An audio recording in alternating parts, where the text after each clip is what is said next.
Hello नमस्कार दोस्तों, मैं हूं सुनीता यादव। आप सभी का मेरे यूट्यूब चैनल पीजी वाली मैम में बहुत बहुत स्वागत है।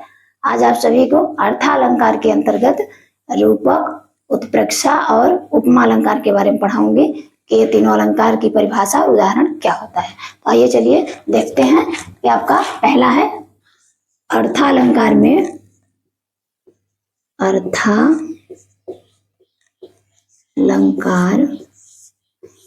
आपका पहला है उपमा। उपमा अलंकार। उपमा अलंकार यानी जहां किसी वस्तु की समानता या तुलना किसी प्रसिद्ध वस्तु से की जाए वहाँ उपमा अलंकार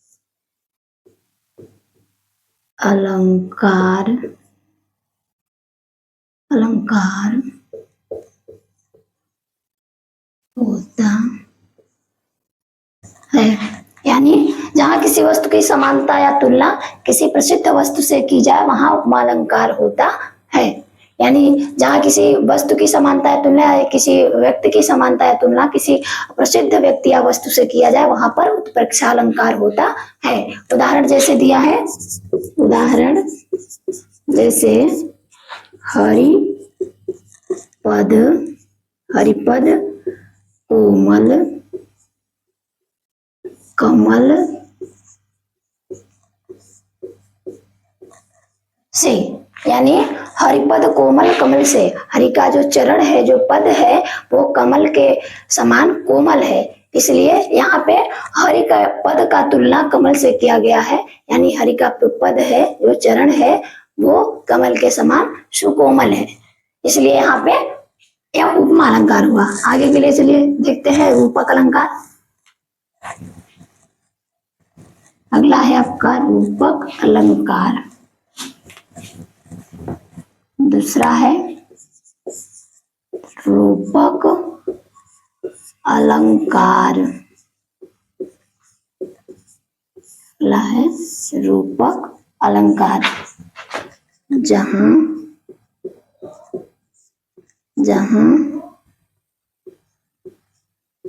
उपमेय में उपमान का भेद रहित आरोप हो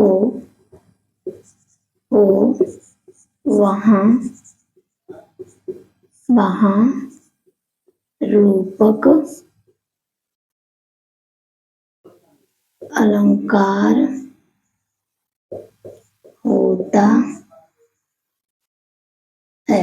यानी जहां उपमेय में उपमान का भेद रहित आरोप होता है वहां पर रूपक अलंकार होता है। उदाहरण के लिए जैसे उदित, उदय, गिरी, मंच पर रघुवर,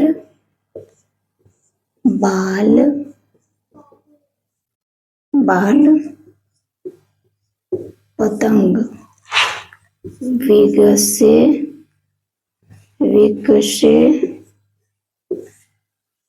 विकसे संत,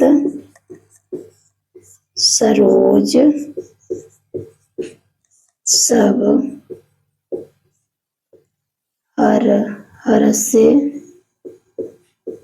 हर्षे,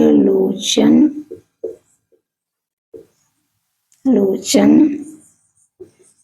भृंग, यानी उदित उदयगिरि मंच पर रघुवर बाल पतंग हर्षे लोचन भृंग विकसे संत सर्वसभ हर्षे लोचन भृंग। यानी इसमें रूपक अलंकार है, यहाँ भेद रहित आरोप है, इसलिए यहाँ पर रूपक अलंकार हुआ। अगला है आपका उत्प्रेक्षा अलंकार।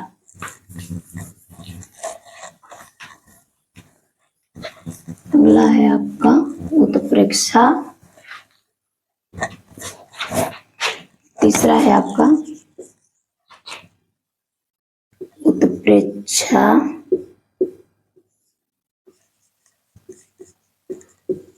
अलंकार, यानी जहां उपमेय में उपमान की संभावना की जाए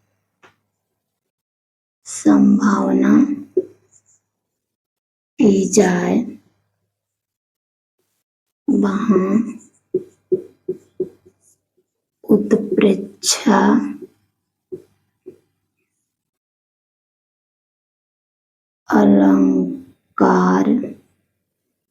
अलंकार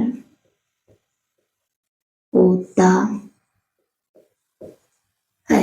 यानी जहां उपमेय में उपमान की संभावना की जाए वहां उत्प्रेक्षा अलंकार होता है। उत्प्रेक्षा अलंकार को मनुमानो, मनहु, जनहु इत्यादि चिन्हों से पहचाना जा सकता है कि यहाँ पे उत्प्रेक्षा अलंकार है। जैसे उदाहरण दिया है, जैसे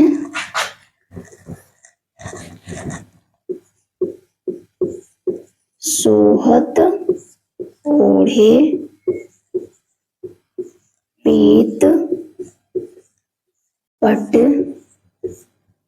श्याम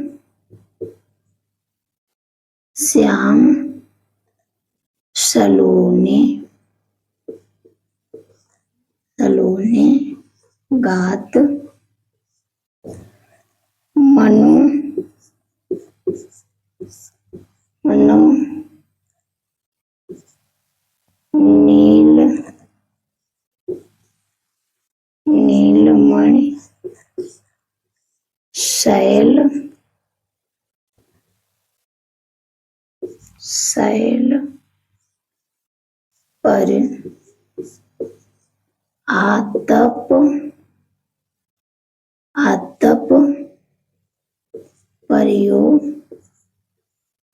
नीलमणि शैल पर आतप परियो प्रभात।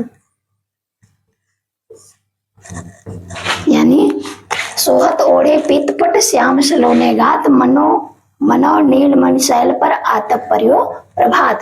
यहाँ में उपमान की संभावना की जा रही है, इसलिए यहाँ पे उत्प्रेक्षा अलंकार है। और एक और तरीका है उत्प्रेक्षा अलंकार को पहचानने का, सबसे बेस्ट तरीका कि मन, मानव, मनहु, जनहु या मनो इत्यादि शब्द अगर आए तो आपको समझ जाना चाहिए कि यहाँ पे उत्प्रेक्षा अलंकार है। आगे के लिए कल मिलते हैं। उम्मीद करते हैं आप सभी को तीनों अलंकार शब्द अर्थ अलंकार के अंतर्गत तीनों अलंकार समझ आ गए होंगे, उपमा, रूपक और उत्प्रेक्षा। धन्यवाद। आप सभी मेरे चैनल को लाइक, शेयर, सब्सक्राइब करें। आगे के लिए कल मिलते हैं।